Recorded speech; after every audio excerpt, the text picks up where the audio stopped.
Hadirin jamaah yang saya hormati dan semoga dimuliakan oleh Allah. Sebagaimana kita ketahui, tidak lama lagi kita akan memasuki bulan yang mulia, bulan suci Ramadan.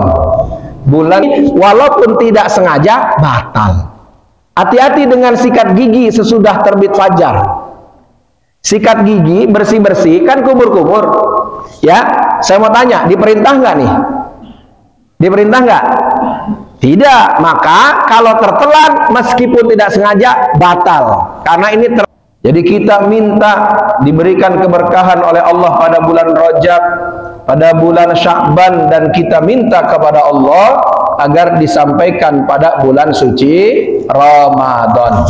Oleh karenanya, kalau Allah kabulkan doa kita, satu anugerah buat kita semua, kita bisa menghadapi bulan suci Ramadan. Tapi ingat, dalam beribadah tentunya segala sesuatunya dasarnya harus ada ilmu.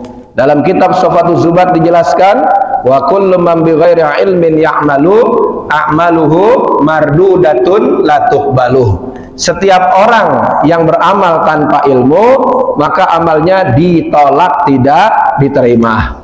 Oleh karenanya jangan sampai nanti ketika kita menghadapi bulan suci Ramadan, kita sudah berdoa, kita sudah bahagia, kita sudah senang, tapi begitu masuk Ramadan ternyata persiapan kita kurang. Kalau persiapan materi mungkin sudah ada yang beli kurma ya 100 kilo untuk 1 bulan. Ada yang beli telur 100 kilo buat sahur, beras, segala macam stok. Tapi paling penting daripada hal itu adalah persiapan ilmu. Kenapa persiapan ilmu ini penting? Tadi dijelaskan, ibadah tanpa ilmu ditolak, tidak diterima.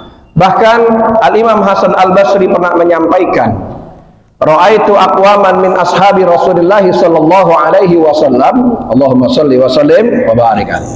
Kata beliau, saya melihat sebagian besar daripada sahabat Nabi sallallahu alaihi wasallam yaquluna, beliau semua berkata, menyampaikan, man amila bi ghairi ilmin kana ma yufsiduhu aksara mimma yuslihuhu. Barang siapa yang beramal tanpa ilmu, maka kerusakannya, sekali lagi, maka kerusakannya lebih besar daripada kemaslahatannya. Jadi penting dalam agama kita itu ilmu itu penting. Karena tadi Imam Hasan Al-Basri, para sahabat menyampaikan, orang yang beramal tanpa ilmu tadi bukan cuma saja ditolak, tapi antara kemaslahatan dengan kerusakannya lebih banyak, lebih besar kerusakannya. Oleh karenanya moga-moga pertemuan kita pada kesempatan ba'da maghrib ini bisa mendapatkan ilmu yang bermanfaat untuk kita bekal menghadapi bulan suci Ramadan. Saya tidak jelaskan tentang kemuliaan, keutamaan ataupun apapun yang menyangkut dengan Ramadan, tapi saya mau singgung permasalahan hukum, yakni tentang rukun puasa. Tentang apa? Rukun puasa. Simpel hadirin jamaah rahimakumullah. Dalam kitab Al-Aham karya Al-Habib Hasan bin Ahmad bin Muhammad Al-Kaf, yang mana kitab ini adalah merupakan mukhtasar kitab At-Taqriratus Sadidah karya Al-Habib Zain bin Ibrahim bin Zain bin Smith. Di sini dijelaskan arkanus shaumi isnani, rukun-rukunnya puasa ada 2. Mudah diingat, berapa? Ada 2. Ya, yang pertama apa? Ar-ruknu al-awwalu an-niyatu.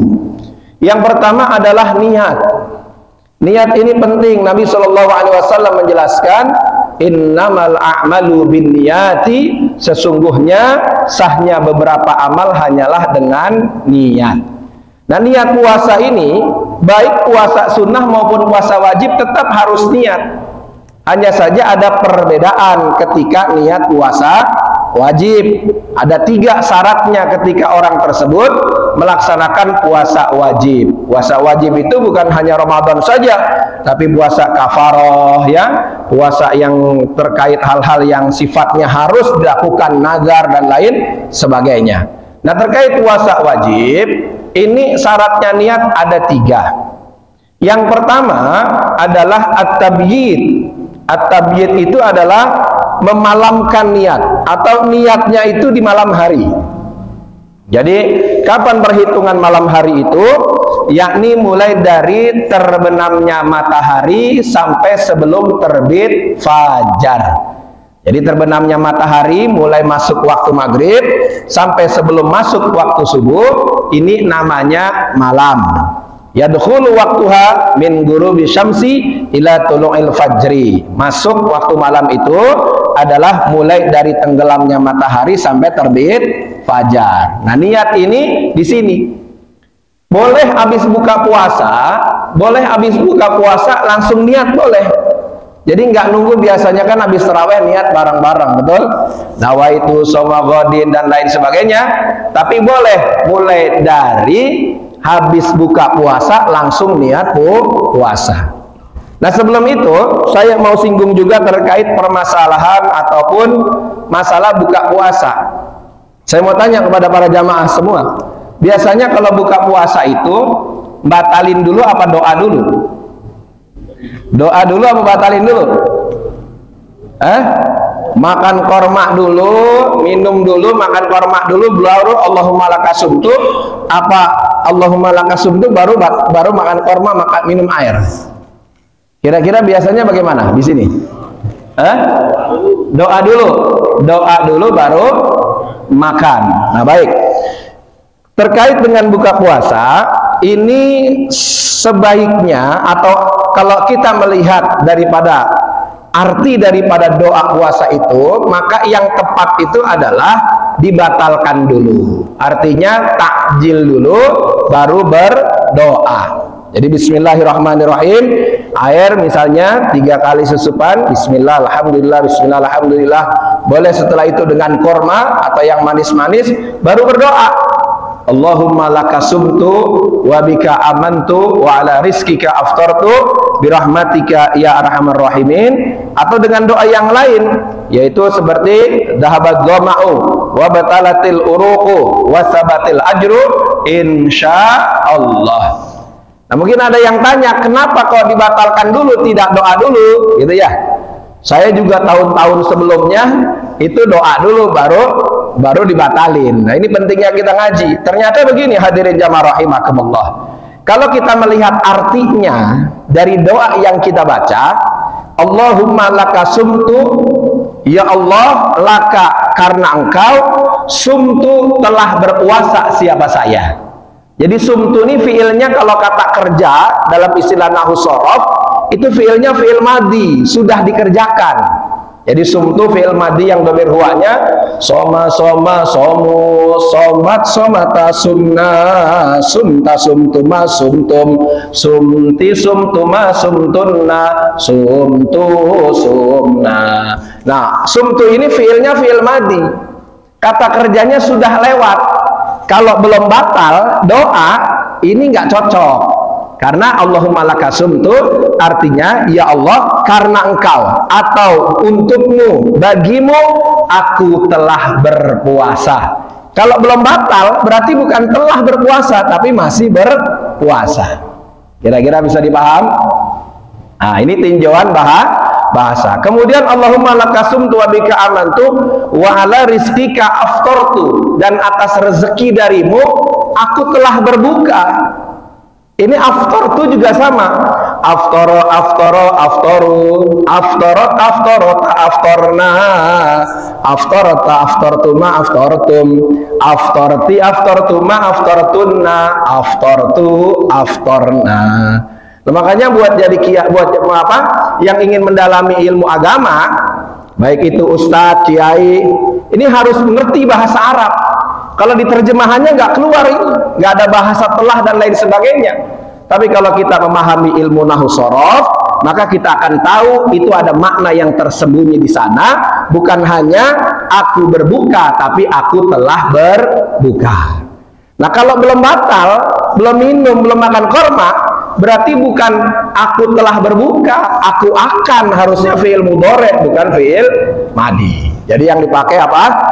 Batalin dulu baru buka. Batalin dulu baru doa. Atau doa yang lain. Yang doa ini kan diklaim oleh sebagian orang, Oh ini doanya dhaif. Allahumma lakasumtu itu dhaif katanya begitu. Walaupun saya pakai, saya diajarin oleh guru-guru saya tetap pakai. Nah, pakai doanya apa? Dhahabat doma'u. Nah, sama. Dhahabat doma'u itu artinya telah hilang dahaga. Ini kalau belum minum hilang dahaga dari mana? Betul nggak? Misalnya belum dibatalin, belum minum, tiba-tiba dhahabat doma'u, nah, baru minum. Berarti kan belum hilang. Harusnya minum dulu baru doa. Kemudian apa? Wabtalatil uruku. Wabtalatil uruku dan telah basah. Ya, basah apa? Telah basah urat-urat. Nah, kalau belum minum dari mana urat-uratnya basah? Nah, jadi yang tepat ya, ini doa ini dibatalkan dulu baru baca doa puasa. Semoga bisa dipahami. Insya Allah. Tapi kalau ada yang belum paham, ada yang belum begini, tidak usah jadi ribut. Disampaikan baik. Ini juga saya menyampaikan bukan dalam rangka menyalahkan yang lain atau yang sudah terbiasa, tapi kita saling mengingatkan. Khawatir nanti ada yang protes atau yang menyalahkan, kita punya jawabannya. Allahu a'lam bishawab. Baik. Kembali lagi. Jadi niat itu harus tabyid, yaitu di malam hari. Kedua selain tabyid, yaitu apa? Harus ta'yin. Harus ta'yin. Ta'yin itu apa? Menyebut Ramadannya. Minimal nawaitu sauma Ramadana. Minimal gitu. Jadi kalau ada orang niat puasa cuman istilahnya nawaitu sauma ghadin, saya niat puasa besok. Ini dalam tinjauan fikih madhab Syafi'i ini belum sah puasanya. Kenapa? Karena belum ta'yin. Maka harus disebut nawaitu shauma ramadhana, saya niat puasa Ramadan. Ya. Ketiga apa? Harus ada takrir. Takrir itu apa? Likulli yaumin, diulang-ulang setiap hari. Jadi dalam madhab Syafi'i niat itu harus diulang-ulang setiap hari, yaitu tiap malam. Tiap malam niat, mulai dari terbit tenggelam matahari sampai sebelum terbit fajar. Ini jadi harus diulang-ulang setiap hari, tidak boleh lepas. Nah, boleh kita taklid kepada madhab Imam Malik. Ini jaga-jaga untuk kalau lupa, yaitu niat untuk 1 bulan di awal Ramadan. Ya, dalam kitab I'anatul Talibin juga dijelaskan bolehnya taklid kepada Imam Malik tentang niat ini, yaitu dibaca sekali untuk 1 bulan. Tapi bukan berarti tiap bulannya gugur, tiap harinya gugur. Tetap harus niat tiap hari. Ini buat apa? Jaga-jaga. Kalau ada yang lupa kita tidak niat, ya, maka niat yang 1 bulan ini bisa menutup kelupaan kita pada niat tiap hari. Begitu kurang lebihnya. Nah, untuk lafadz niat, ayo sama-sama lafadz niatnya. Nawaitu shauma ghadin. Awas ghadinnya tidak panjang ya. Kadang ada yang nawaitu shauma ghadin. Nah, ini ghadinnya pendek. Nawaitu shauma ghadin an adai fardhi syahri Ramadan. Biasanya Ramadani. Terus Ramadana. Hadhihi sanati. Hadhihi sanati. Imanan wahtisaban lillahi ta'ala. Nah, ini lafadz niat. Cuman saya ada koreksi dikit. Ketika diucapkan Ramadana, maka sebaiknya setelahnya jangan hadhihi sanati, tapi dibaca Ramadana hadhihi sanata. Jadi an adai fardhi syahri Ramadana hadhihi sanata. Kalau dibaca hadhihi sanati, berarti lafaz Ramadana ini dalam nahwu ini dimudhofkan. Di mana isim ghair munsharif jernya betul dengan fathah. Tapi ketika dimudhofkan, maka hukumnya akan kembali ke asal, yaitu jernya dengan kasroh. Jadi Alfiyah dijelaskan Wajura bil fathati ma la yang sorif malam yudhaf aw yakuba da al radif. Isim ghairu munsharif rofaknya domah tandanya jer dan nasab memakai fathah selama tidak dimudhaf dan tanpa al. Bila mudhaf ada al hukumnya asal. Nah, di Amsilati begitu, ada metode praktis baca kitab kuning, metode Amsilati yang dikarang oleh Abuya Kiai Haji Taufiqul Hakim untuk mempercepat atau mempermudah orang baca kitab kuning yang tidak ada harokatnya. Jadi kalau baca Ramadana hadis sanatah. Nah, yang masyhur di kitab-kitabnya para ulama dibacanya Ramadhani hadis sanati, tidak Ramadana hadis sanata, walaupun betul. Jadi kalau Ramadana hadis sanati kurang tepat, dibacanya Ramadhani hadis sanati. Ayo sama-sama. Nawaitu shoma ghadin an adai fardi syahri Ramadhani hadis sanati imanan wahtisaban lillahi ta'ala. Ya, itu lafalnya nih niat. Terus bagaimana kalau yang sudah biasa Ramadhana hadis sanati? Sah nggak kira-kira? Kira-kira sah nggak, Pak? Ya? Kebetulan sah, walaupun lafalnya ini tidak sesuai dengan ilmu nahu, kebetulan sah, tidak merubah makna.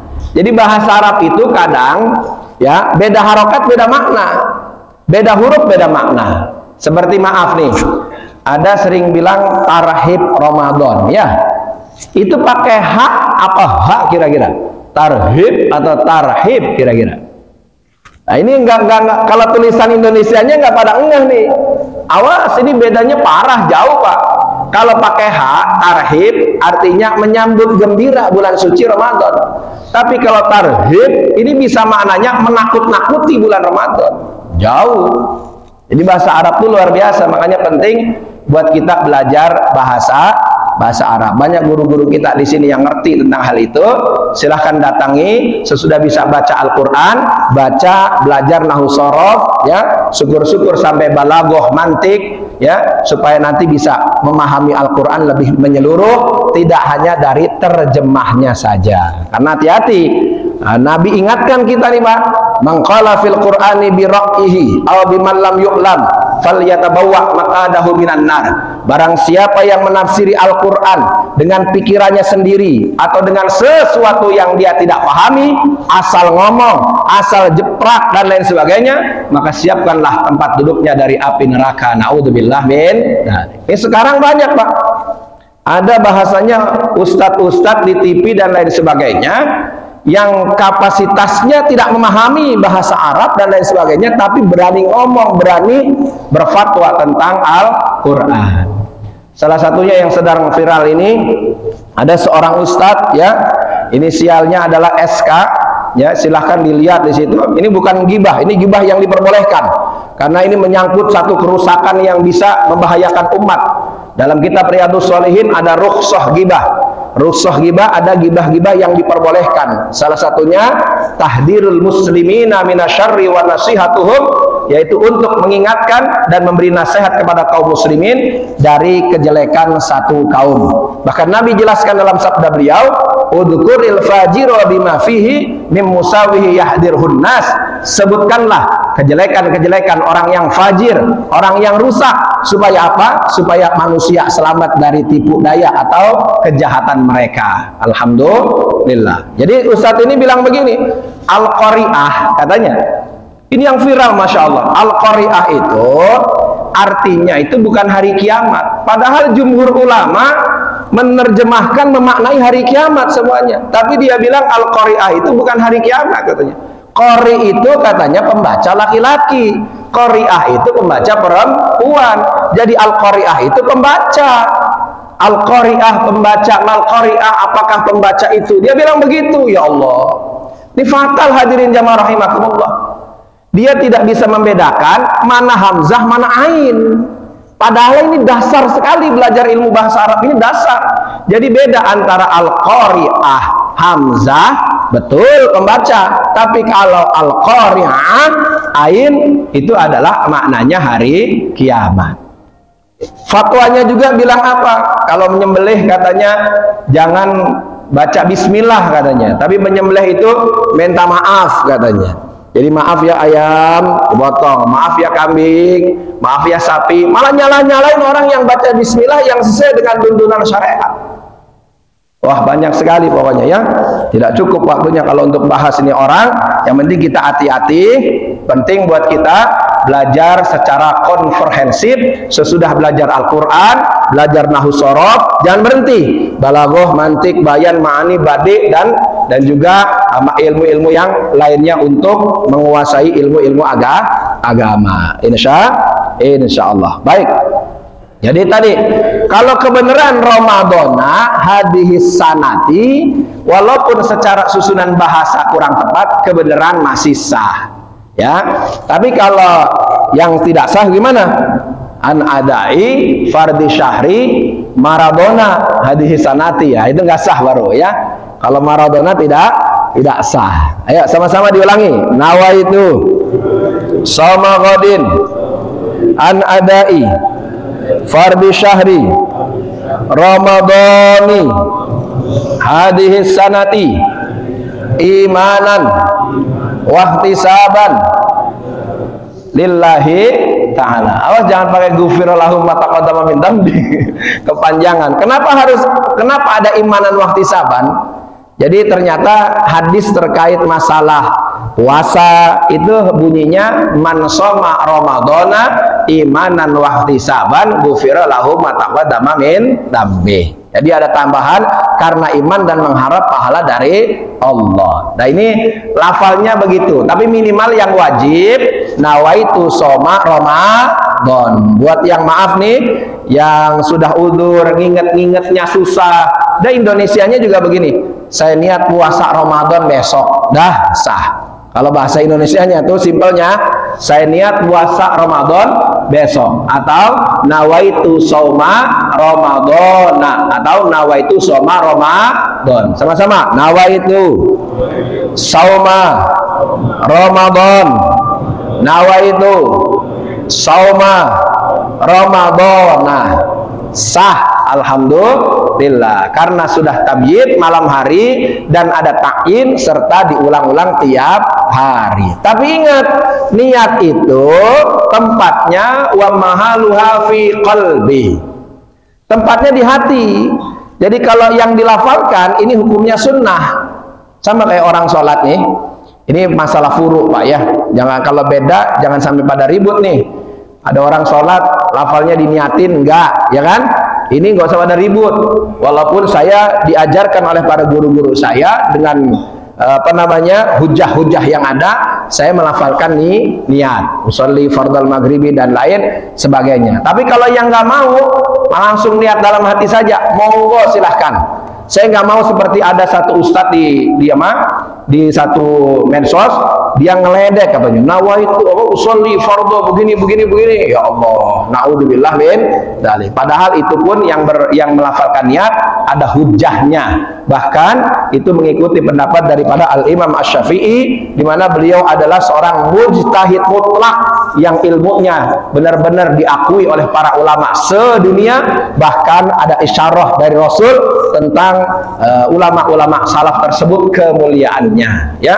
Jadi kalau misalnya dilafalkan dalam lafal itu sunnah, tapi yang tempatnya niat itu adalah di dalam hati. Maksudnya begini, ketika nanti habis taraweh nawaitu shauma ghadin, jangan sampai hatinya nggak niat. Hatinya diikutin dengan hatinya, nawaitu shauma ghadin an adai, atau tadi minimalnya nawaitu shauma Ramadan. Wallahu a'lam bishawab. Itu terkait dengan apa? Dengan niat, rukun puasa yang pertama. Yang berikutnya, yang kedua, rukun puasa yang kedua itu adalah meninggalkan hal-hal yang membatalkan puasa. Ar-ruknu tsani tarku mufattirin, meninggalkan hal-hal yang membatalkan puasa. Hal-hal yang membatalkan puasa itu ada 8. Saya singkat saja, moga-moga ada manfaatnya. Ya, mohon maaf kalau terlalu ngebut, karena kejar tayang lihat jadwal Isya ya. Jadi ada 8. Yang pertama apa? Hadirin jamaah rahimakumullah. Hal-hal yang membatalkan puasa ini disebutnya mufattiratun. Nanti ada muhbitatun, ada mufattiratun. Kalau muhbitatun, hal-hal yang menghilangkan pahala puasa. Tapi kalau mufattiratun, hal-hal yang membatalkan puasa. Kalau muhbitat, pahala puasanya hilang, tapi puasanya sah secara hukum syariat. Nah, ini juga hati-hati. Jangan sampai kita dalam keseharian kita nanti di bulan suci Ramadan ya, tidak memperhatikan yang namanya muhbitatun. Apa tadi muhbitatun? Hal-hal yang merusak pahala puasa. Nah, kalau orang tidak memperhatikan ini, Pak, nanti kata Nabi apa? Nabi jelaskan, kam min shaimin laisa lahu min siyamihi ilal ju'u wal 'atashu. Banyak orang yang berpuasa nggak dapat apa-apa dari puasanya kecuali hanya lapar dan haus saja. Nah, ini hati-hati. Jangan sampai kita berpuasa kemudian apa? Melakukan hal-hal yang merusak pahala puasa. Apa saja perkara yang dapat merusak pahala puasa? Al-Imam Abu Hamid Muhammad bin Muhammad Al-Ghazali At-Tusi yang dapat gelar Hujjatul Islam wa Barakatul Anam, beliau menjelaskan dalam Ihya-nya, khamsun yuftirnas shaimah. Ada 5 perkara yang dapat merusak pahala puasa seseorang. Yang pertama adalah al-kadhibu, dusta. Yang kedua adalah ghibah, dusta nih, dusta, hati-hati. Di bahasa sekarang ngeprank, Pak.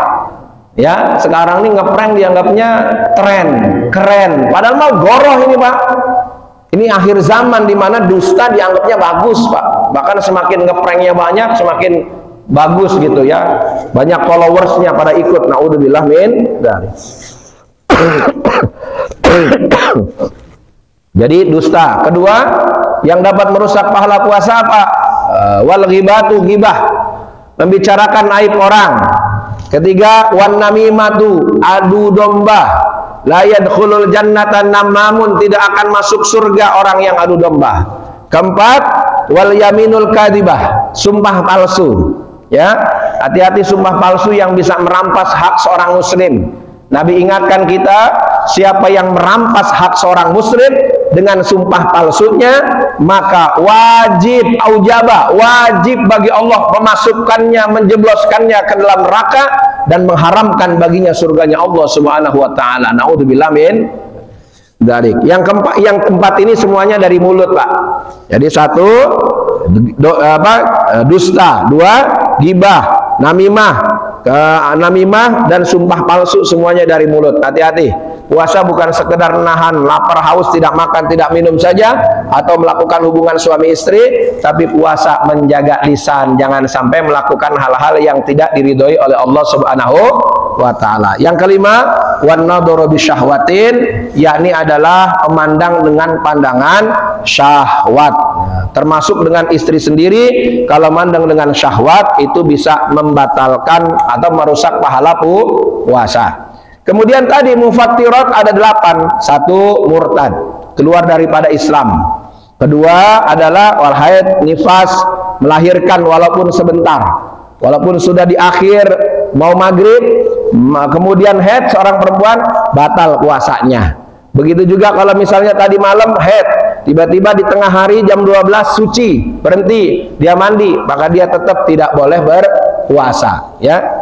Kemudian yang keempat apa? Al-ighma'u wasukru, ayan dan mabok. Ayan, mabok bisa membatalkan puasa.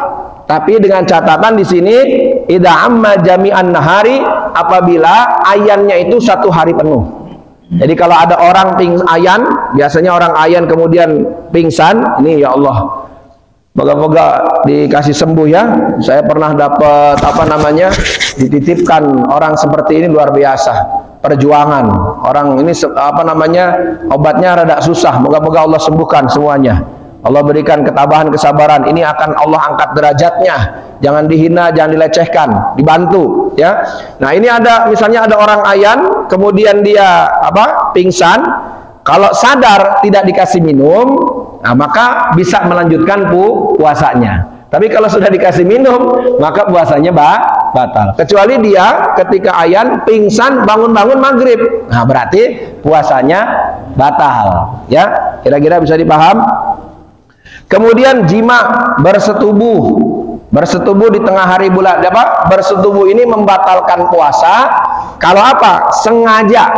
Jadi bahasanya idza jama'a amidan, sengaja.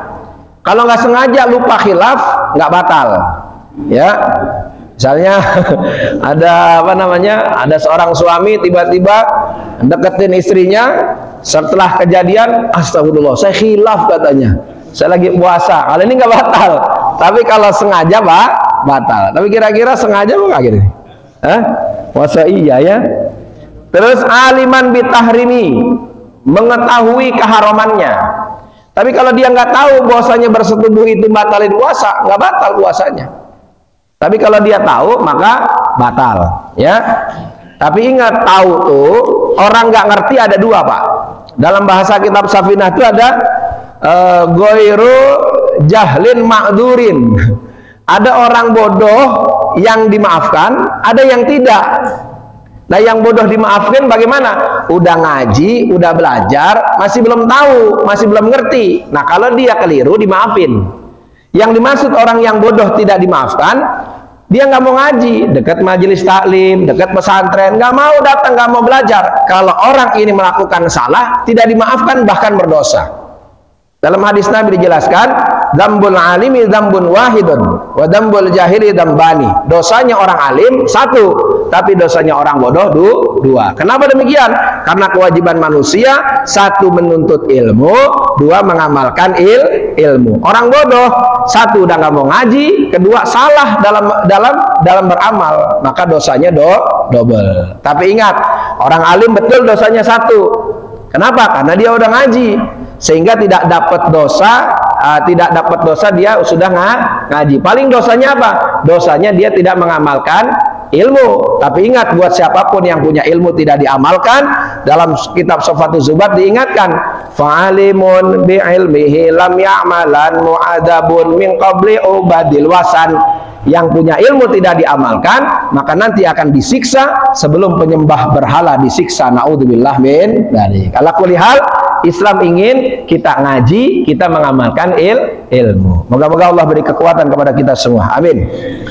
Kemudian apa? Mukhtaron, sukarela. Jimaknya itu sukarela, tidak dipaksa. Jadi kalau ada orang suami dipaksa, diikat sama istrinya, tangan dan kakinya, dipaksa jima, nah ini tidak batal puasanya.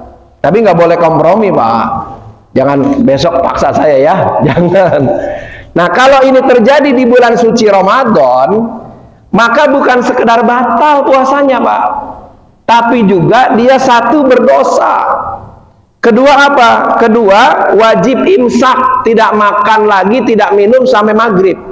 Misal pagi-pagi dia jimaknya, ya, maka ketika dia sedang puasa, kemudian dia tahu, dia tidak lupa, tahu keharamannya, maka dia apa? Wajib imsak. Kemudian apa? Harus ditakzir. Kalau dia nggak mau tobat itu ditakzir oleh hakim, pemerintah. Jadi pemerintah bukan cuma ngurusin dana haji aja nih. Ini urusan yang nggak sholat, yang nggak puasa, ada masalah dipanggil nih. Kayak gitu, ya. Kemudian apa lagi? Wajib qadha. Dan yang terakhir, yang kelima, kalau dia melakukan itu di bulan suci Ramadan, sengaja, tahu hukum, tidak dipaksa, maka ada kafaratul udmah.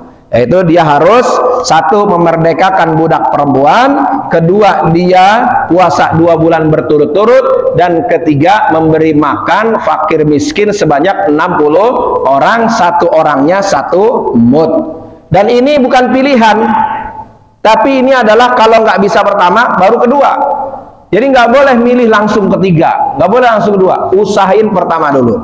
Dan perlu diingat, dalam madhab Syafi'i, wa tajibu hadhil kafaratu ala rajuli la alal mar'ati.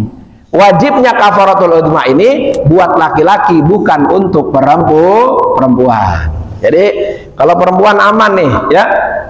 Jadi nggak benar kalau misalnya agama ini hanya apa namanya berat sebelah. Ada fitnah begitu, Pak. Katanya Islam ini sama perempuan kurang adil. Mikirnya laki-laki saja, wah nggak beres ini, ngajinya nggak total, nggak tuntas. Ini permasalahan ini buktinya yang kena laki-laki. Terus Nabi ingat, hormati ibumu, ibumu, ibumu. Surga di bawah telapak kaki ibu. Nggak ada surga di bawah telapak kaki bapak, Pak. Betul? Jadi nggak benar kalau Islam pandang sebelah atau tidak memuliakan perempuan. Justru Islam mengangkat derajat perempuan. Tapi terkadang perempuan itu yang menghinakan dirinya sendiri. Itu yang keberapa tadi? Yang kelima. Yang keenam, yaitu masuknya benda terlihat mata. Ini saya singkat aja. Masuknya benda terlihat mata ke lubang yang terbuka secara normal. Lubang yang terbuka secara normal ini ada 7, Pak. 1, 2, 3, 4, 5, jalan depan, jalan belakang. 7. Kalau itu masuk benda terlihat mata, kira-kira HP terlihat mata nggak nih? Masuk ke kuping misalnya, batal puasanya. Walaupun maaf, walaupun dia itu tidak sampai ke perut. Nah, pengecualian dari 7 itu adalah mata. Kalau mata ini tidak termasuk. Tapi yang lainnya hati-hati. Korek kuping ini, kemudian ludah yang sudah keluar. Kalau ludah masih di dalam nggak apa-apa. Tapi kalau sudah keluar ke bibir merah atau digigit pakai pulpen, dikeluarkan, dimasukkan lagi ditelan, ini bisa batal. Kumur-kumur hati-hati. Kalau lagi mau Ramadan jangan terlalu. Cukup begini saja. Cukup atau begini saja, cukup. Jangan terlalu. Kalau terlalu, meskipun tidak sengaja bisa batal. Meskipun tidak sengaja bisa batal. Jadi kumur-kumur ini ada yang diperintah, ada yang tidak. Yang diperintah itu adalah seperti pada wudhu dan pada mandi.